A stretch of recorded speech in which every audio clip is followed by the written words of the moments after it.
On behalf of the Glenelg Shire, we respectfully acknowledge the traditional lands and waters of the Gunda Jamara, the Jali Jali and the Bowen Dick people and their respective cultural heritage. I acknowledge the elders past and present here in today's gathering and through them to all Aboriginal people. Aboriginal and Torres Strait Islander people provide an important contribution to Australia's cultural heritage and identity.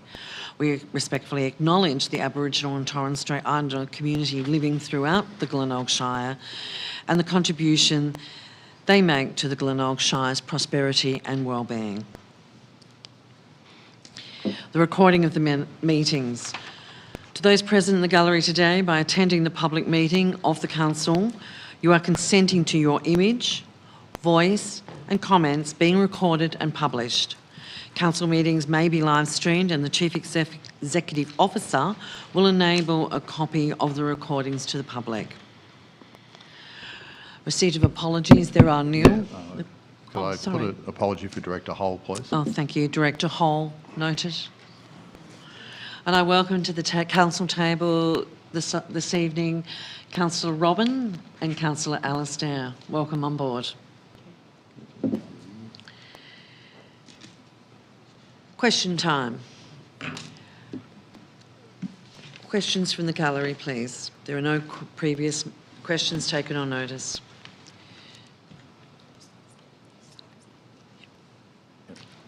Questions? Mr. Hom? Mr. Hom, we have 3 questions here. Do you want? Yeah, I wasn't sure.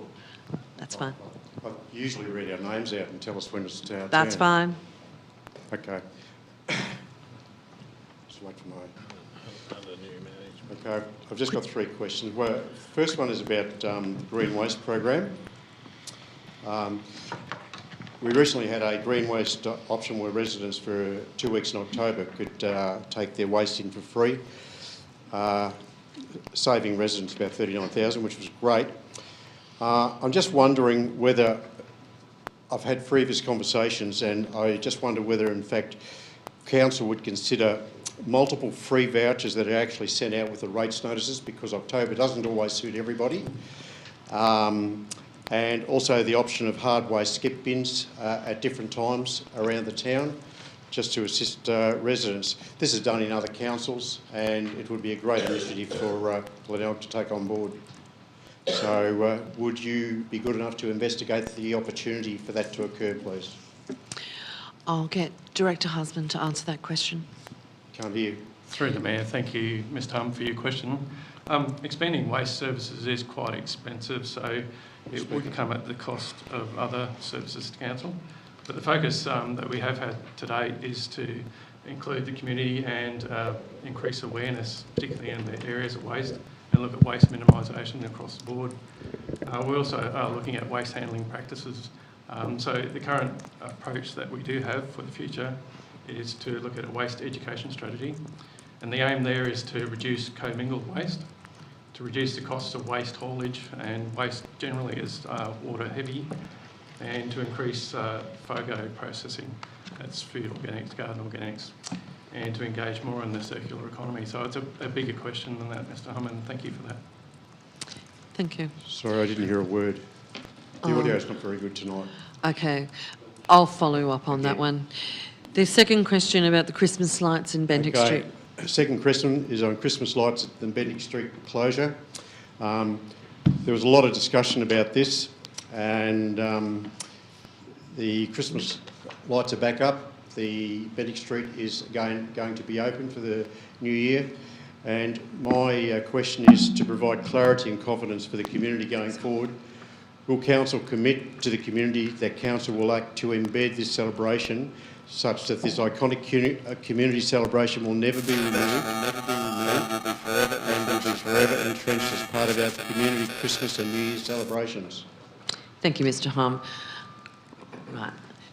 Director Miller. Can you hear me, Mr. Hum? Yeah, Thank you for your question.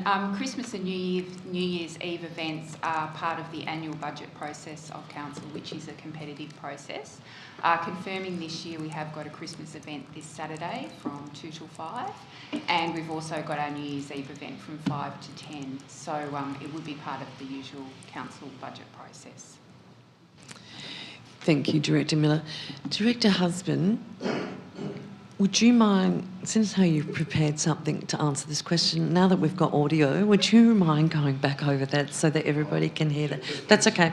No, I think everybody was interested in the response that Stuart had given. Thanks. Through the Mayor, thank you, Mr. Hum. Expanding waste services is quite expensive and likely to come at a cost to other services. So the focus at the moment is on community awareness and involvement in waste management, waste minimisation and also improved waste handling.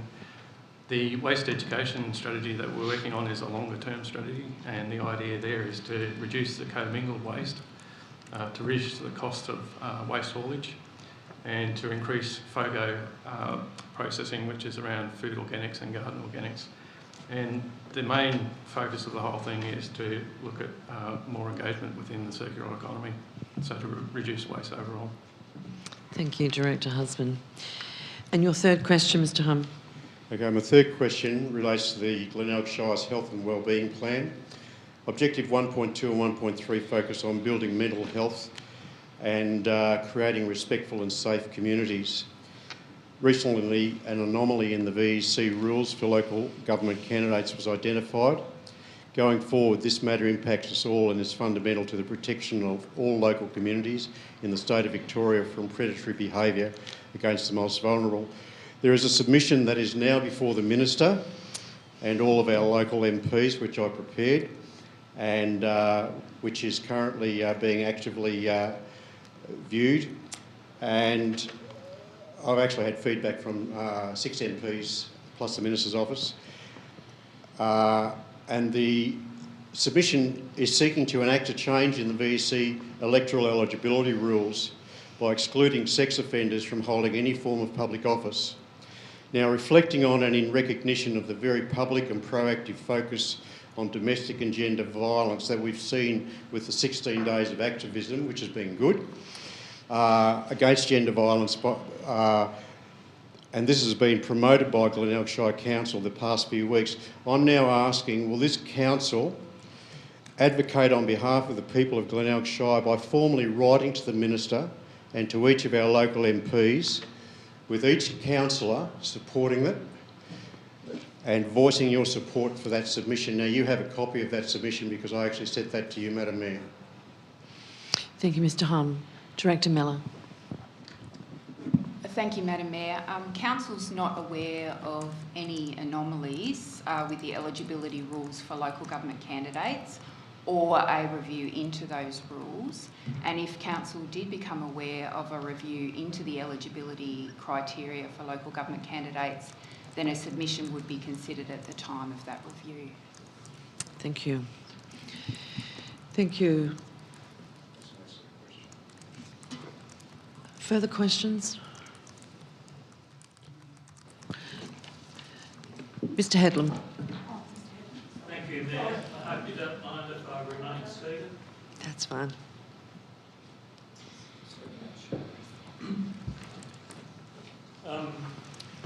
My questions relate to better communication with the rate-paying community. I'm beating the same drum again.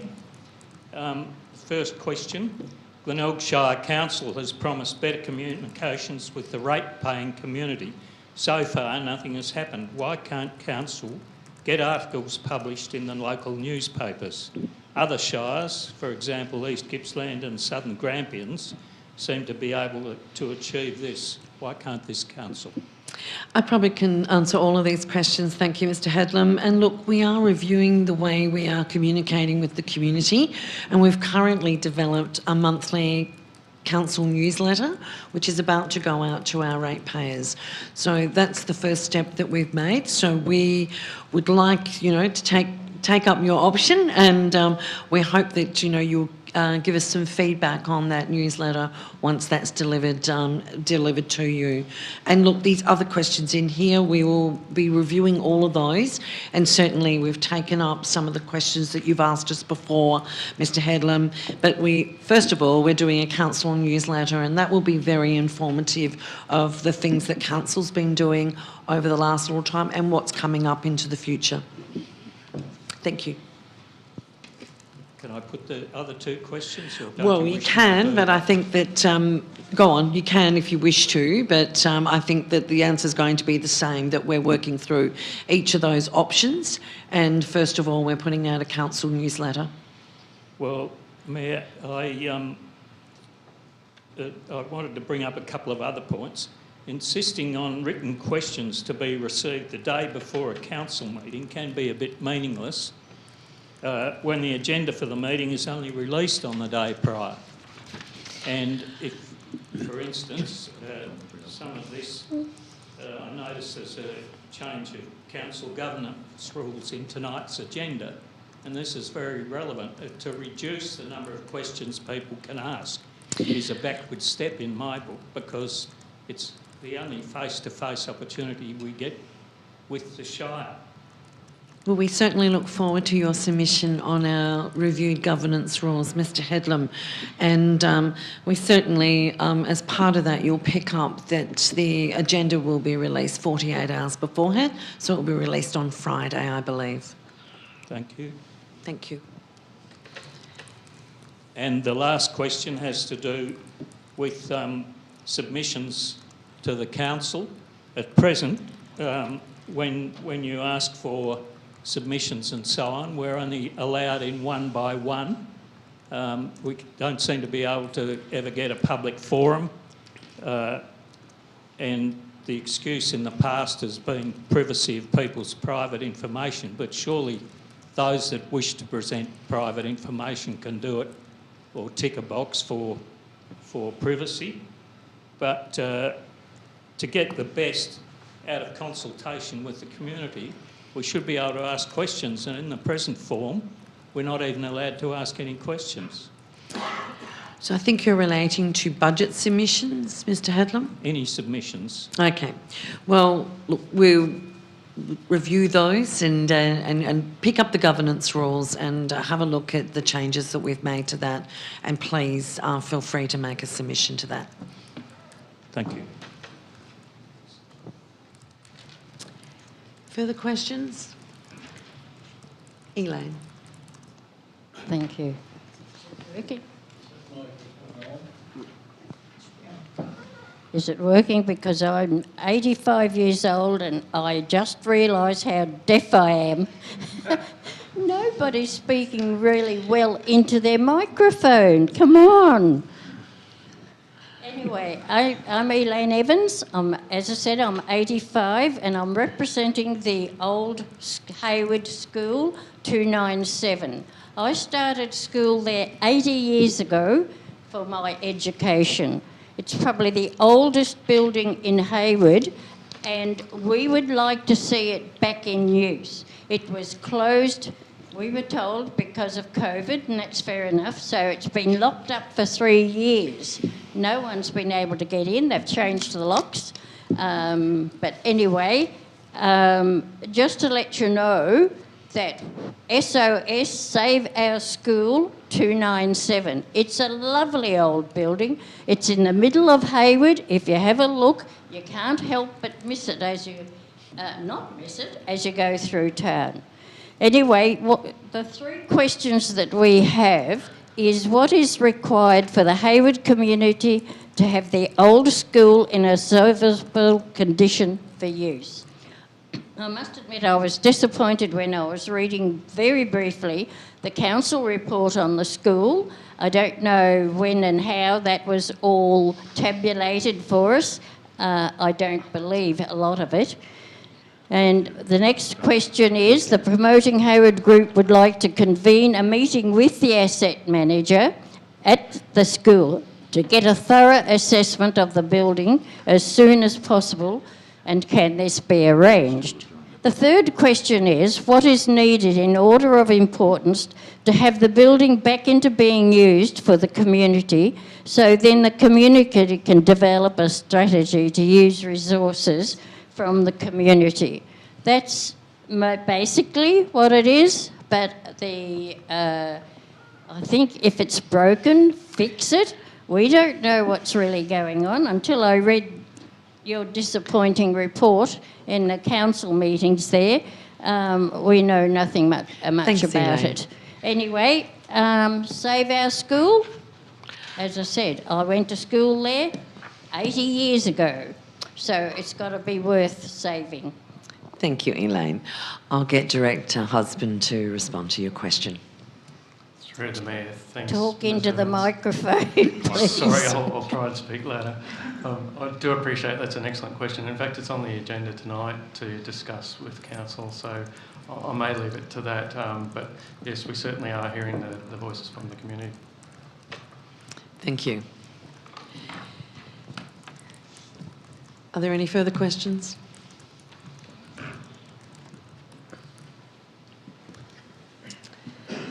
Thank you. The next one will be declarations of conflicts of interest, please, in tonight's agenda. Are there any? No declarations, thank you. We'll move on to item 7, the confirmation of the minutes. Councillor Carr. Thank you, Madam Mayor. I move the recommendation that the minutes of the council meeting and confidential council meeting held on Tuesday the 28th of November 2023 as circulated be confirmed. Seconder. Thank you, Councillor Wilson. Moved by Councillor Carr, second by Councillor Wilson. Those in favour? Carried. There are no presentations this evening, no deputation, no notices of motion, no petitions and no committee reports. We'll move on to the management reports on page 5. And we have 13.1 is the oath and the affirmation of the new councillors. There's a recommendation there. Councillor Martin. Thank you, Madam Mayor. I move the recommendation notes the tabling of the affirmation of office made by Councillor Alistair McDonald and Councillor Robin McDonald before the Chief Executive Officer, and 2, records the affirmation of office in the minutes of this meeting. Thank you, Councillor Martin. Seconder. Councillor Northcote. Thank you. I don't need any comments. Fairly straightforward. Fairly straightforward. It's been moved by Councillor Martin and second by Councillor Northcote. Those in favour? Carried. Right, we'll move on to the Glenelg Shire finance report for November 2023. Are there any questions in relation to the finance report as circulated, please? Excuse me. Councillor Carr? Are we going to get an update from the officer? Madam Mayor? Oh, sorry, Lauren. I'm sorry, Miss Easton. Yes, thank you. The Glenelg Shire Council financial report for November 23 is provided to give Council the ability to monitor the financial performance of Council whilst complying with the Local Government Act. Thanks, Rach. There have been no changes to the forecast budget for income and expenditure compared to last month. Just a couple of items to note. In November, income has increased 2.7 million since last month. It's mainly attributed to operational and capital grants received. User fees continues to be below budget. It's largely driven by the budget adjustments made for aged and disability services, which has been offset by savings also in materials. Other income is $300,000 higher than budget. That's largely driven by the insurance claim that Council received in 23-24 for the Cliff Street office. Operational expenditure is up 5.4 million since last month, which was consistent with previous months. Materials continues to be below budget, however the variance has decreased since last month. The loan balance for Council is about 450,000. We expect to draw down on new loans in the second half of the year, which could be up to the $7 million approved in the budget. Capital works for November was 560,000. Thank you, Ms Easton. Questions, councillors? Councillor Martin. Thank you, Madam Mayor. Through you, Director Easton? No? CFO. CFO, I was going to say CFO. Thank So. Just note there's nearly a $9 million difference in the operating grants from the adopted and the forecast budget. I was just wondering why that was. Yeah, so the accounting standards require us to treat grants quite specifically. So depending on the obligations in the funding agreement, we're required to recognise them into this year even if they haven't been spent. So that is the significant variance. What we will actually receive in grants, operational and capital, can be found in the cash flow. Fantastic, thank you. Madam Mayor, another question. Continue. Council's debt level, which is current and non-current interest-bearing loans. I think you've touched on it already. What's our current situation now? Will there be any changes towards the end of the year? And what I'd like to ask is also, what's the maximum ratio this council can borrow before red flags are raised? So council would always comply with VAGO requirements, which would be about 60%. That's an indebtedness ratio, which we refer to. Which would mean council could borrow up to $15 million, and that's an amount approved by Treasury Corporation Victoria. At this stage, council has only budgeted up to $7 million this year, and as I said, current loans are sitting at around $460,000, so we're well below that limit. Yeah. Fantastic. Thank you. Councillor Carr. Thank you, Madam Mayor. CFO Eason, in relation to our cash flow, with the final rate instalment due, I'm assuming in February, have we got any visibility on how much we may need to borrow to maintain our cash position? Yeah, so at the so the second rate instalment was due in November.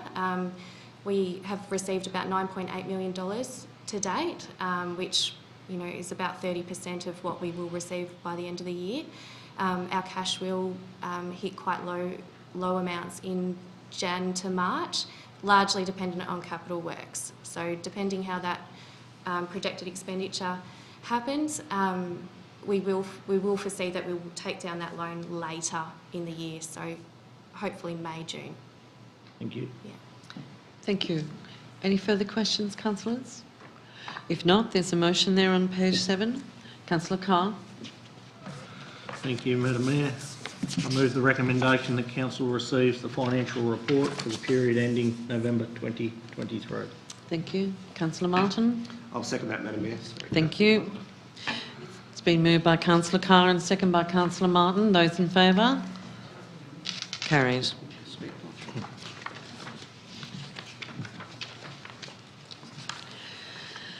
Next, councillors, on page 9 is the review of the election period policy.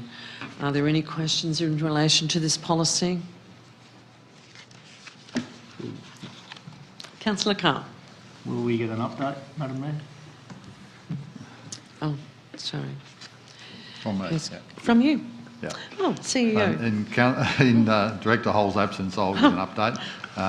This is reasonably straightforward. We're required to do a review leading up to the local government elections next year. There's been a whole lot of changes, as you're probably all well aware of, in terms of requirements in the Act. At the last election, we were just going into the process of the implementation of the new Act, and various parts of legislation have come into effect since then, and these changes reflect that.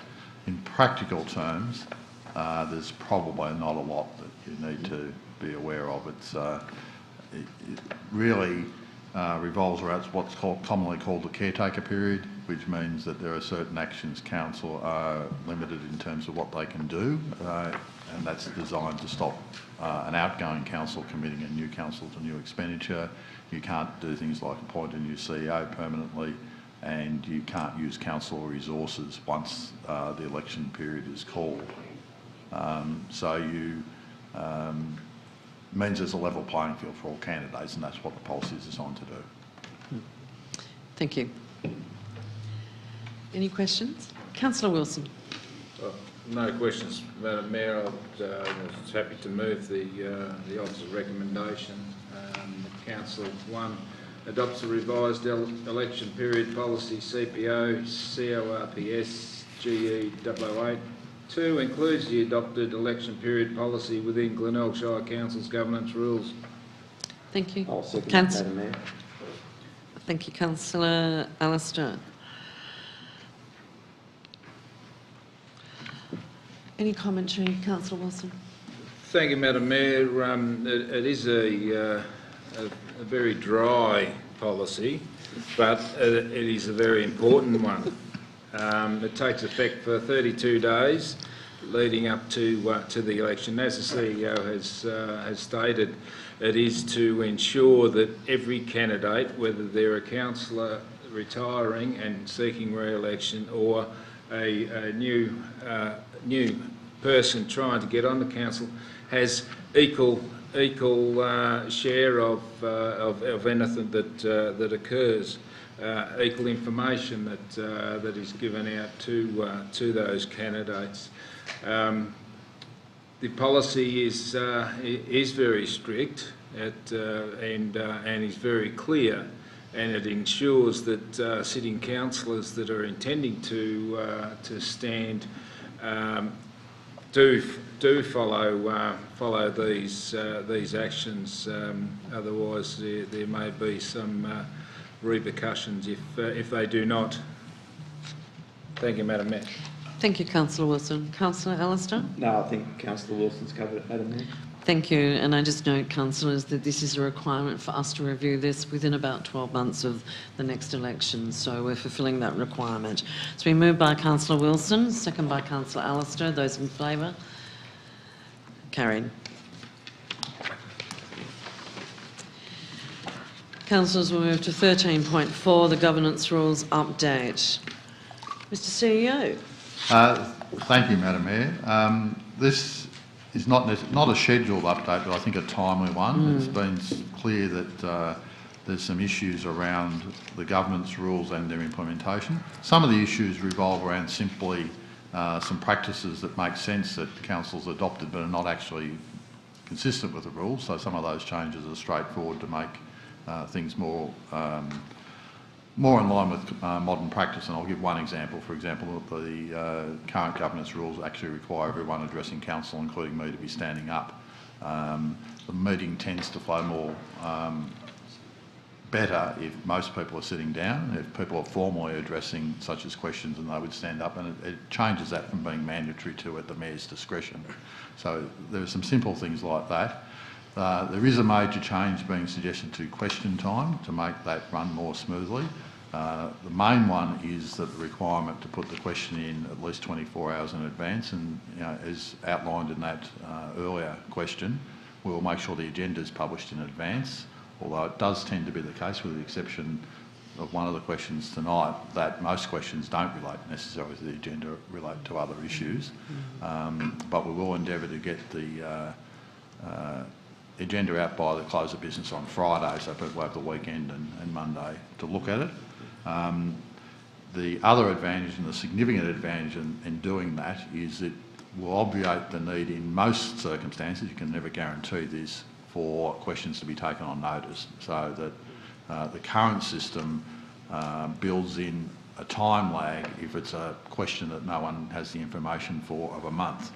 And I've noticed since I've been here that when questions, certainly at the last meeting, the questions come back from previous meetings, they're a bit stale by the time they're answered. So by giving some notice, we can get some questions answered much earlier. And to contribute to the orderly conduct of meetings, as in most councils, we're asking that myself or a delegate read out the questions so that we stick to the point when we're doing questions. So that is a major change, and we are expecting community feedback around that. Most of the rest of the changes, I think, make the whole document read a bit easier. So certainly if there are any queries about that between now and when the public consultation period, I'm happy to take emails back into, if you send them into our standard feedback number, we'll have a look at them, and some of them might just be simple administrative changes. So this will be out for public consultation and look for adoption at the next council meeting in Thank you, CEO. January. Questions? Councillor Robin. Could I move that recommendation? We'll just take some questions first. Thanks, Councillor Robin. Councillor Martin. Thank you, Madam Mayor. Through yourself to the CEO. Obviously mentions conflicts of interest obligations in the document. So how does that actually deal with those, and what's the reality for someone that's just taken an interest in council? And I'll just give an example for myself. Someone pushes the notion that I did the Bridgewater works for the foreshore, that decision there. So what are those conflicts of interest, and how do they apply with this document? Well, there are two types of conflicts under the new Act. One is effectively a pecuniary conflict, if you're going to get a financial or other gain, doesn't have to be financial, or there's a general conflict of interest that might affect you. It's not, in my view, as clear as it used to be under the old Act, because everyone got used to that.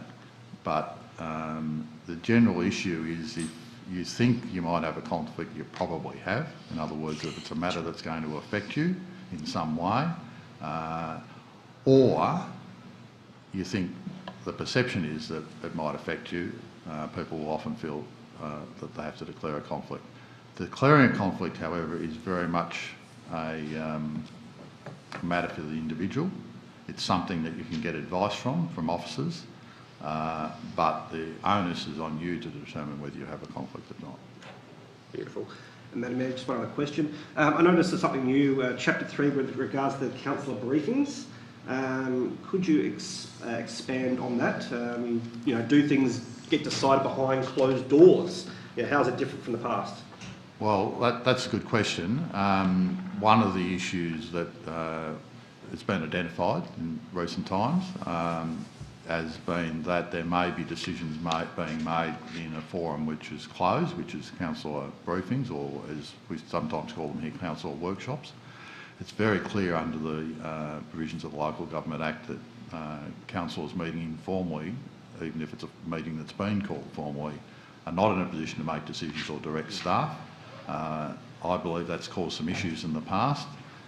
So this is a mechanism to bring all the decisions that are going to be made formally into the open, bearing in mind there will always be exceptions for things like contractual matters and so on, which will need to remain confidential during the decision-making phase at least, although we would release the information later, so you know who the successful tenderer is. Thank you. Councillor Carr. Thank you, Madam Mayor. One of the proposed changes is to go from 3 questions down to 2. Can you expand on that, please? It's a matter of judgment about what's reasonable to give everyone a chance to ask a couple of questions, and it's, I suppose, in one way to encourage more people to ask questions so that they're not dominated by long questions. You'll notice also that the questions are shorter for the same reason, that people need to get to the point quickly and get their question asked and answered. But there's no magic thing about 2 or 3. It could be either. It's just the suggestion that we've put in there. Thank you. Any further questions, councillors? If not, Councillor Robin, would you like to move that? I will move that recommendation, Madam Mayor, that Council releases the amended governance rules for public consultation in accordance with Council's community engagement policy from Friday the 15th of December 2023 to Wednesday the 10th of January 2024. Thank you, Councillor Robin. Seconder, Councillor Carr. It's been moved by Councillor Robin, second by Councillor Carr. Those in favour?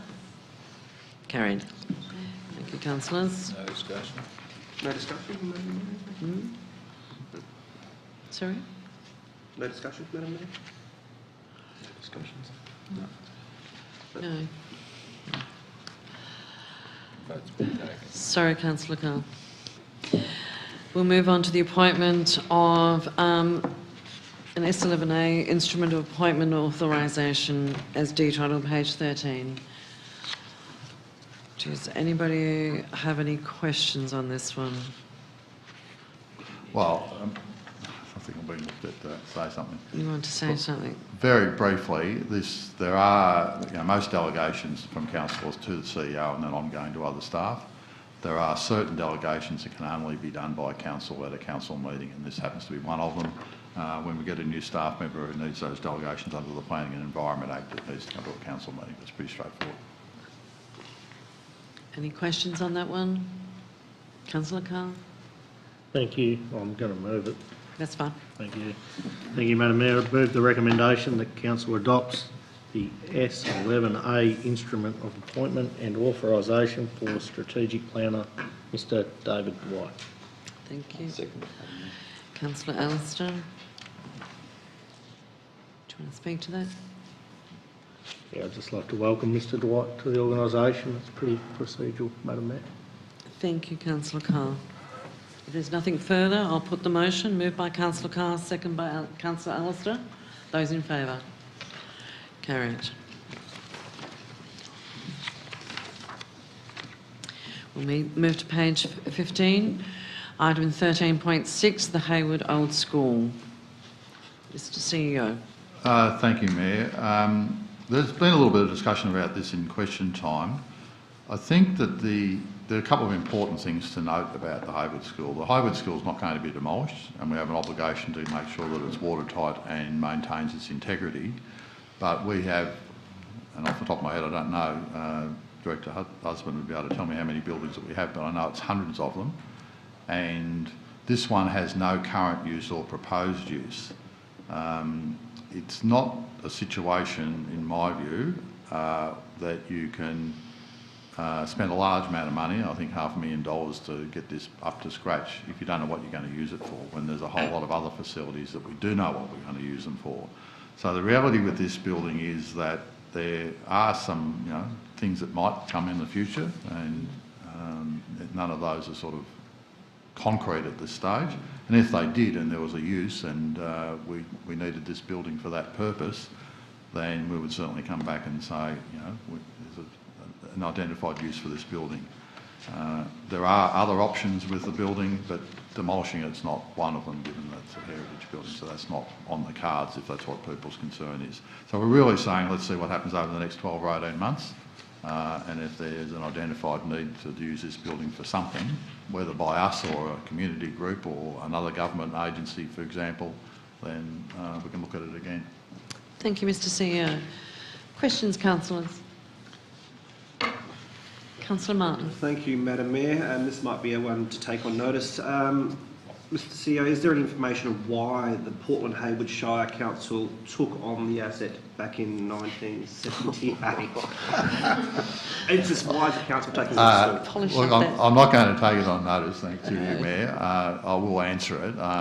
There are a whole range of reasons why council takes on assets that they don't really want or need, and I don't know there's anything particularly fruitful about trying to work out what was in the minds of councillors back then. Look, having said that, it's not necessarily through poor intentions. It may well have been to make sure that they might have had a use for the building. If you really wanted us to go and dig back into it, we probably would, but it would probably take us a while, and it's not, quite frankly, worth the effort. Thank you, Mr. CEO. Councillor Martin. Just for clarity, can this building, or is this building going to be knocked down by council? Just so people can hear that. I know you addressed it, but just nice and You loud. made that quite clear. Through you, Mayor, I think I made that pretty clear. No, we're not No, planning to thank you, knock that Mr. building CEO. down. Thank you. Other questions? Councillor Carr. Thank you, Madam Mayor. Will this building continue to be maintained so it doesn't deteriorate any further? And will it be considered at budget time next financial year? Look, I think I indicated earlier that we need to make sure its structural integrity and its watertightness is maintained so it doesn't deteriorate any further. But that's not to the standard that would be needed for its use. In things like disability for access for example, don't interfere with the structural integrity, but they would probably be required for a number of uses of this building. Thank you. Any further questions, councillors? If not, there is a recommendation there on page 15. Councillor Martin. Thank you, Madam Mayor. Just a slight change to the recommendation of wording. The Council acknowledges and thanks Mr Dwayne Angelino for his petition and submission regarding the future use of the Haywood Old School building. Number 2, does not proceed with the rectification works at this time and notes that there are currently significant community facilities in Haywood to meet the current demand. And number 3, review the future of the Haywood Old School building in line with the next budget cycle for consideration. So that would be December 2024. We look at it again. So slightly changed. No. I just want to know. Sorry, Elaine.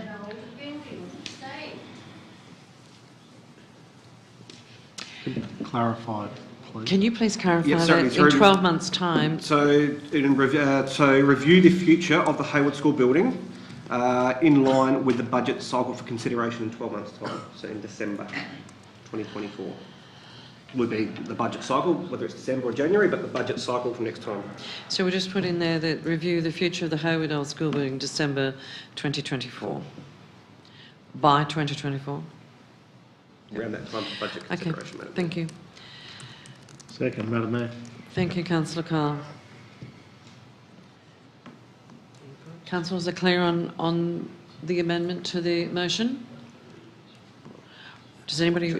Councillor Martin, do you wish to speak to the motion? Thank you, Madam Mayor. I should say a couple of words since have slightly changed the recommendation. I would like to thank Mr Angelino and also the Haywood community for getting behind this asset. The report does indicate there that there is significant works that are going to be needed. The council and Mr Angelino actually acknowledges himself there are a significant amount of assets in the Glenelg Shire that the council does maintain. But this is an important building for the Haywood, not only for the Haywood community, but the Glenelg Shire community. It has a lot of sentimental significance, so it is something that we are going to have to address. Now, in the report there, it does say there are some potential saviours for the building.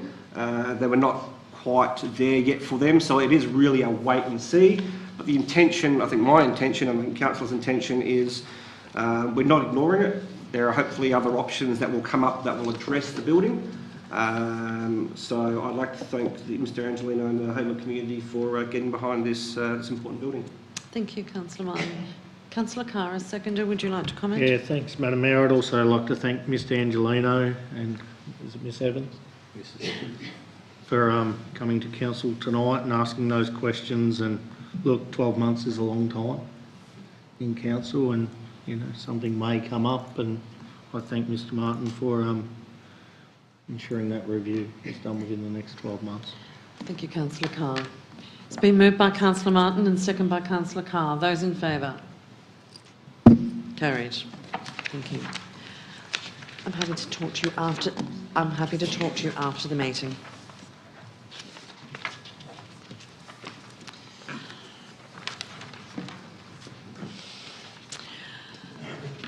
Councillors, is there any urgent business for tonight's meeting?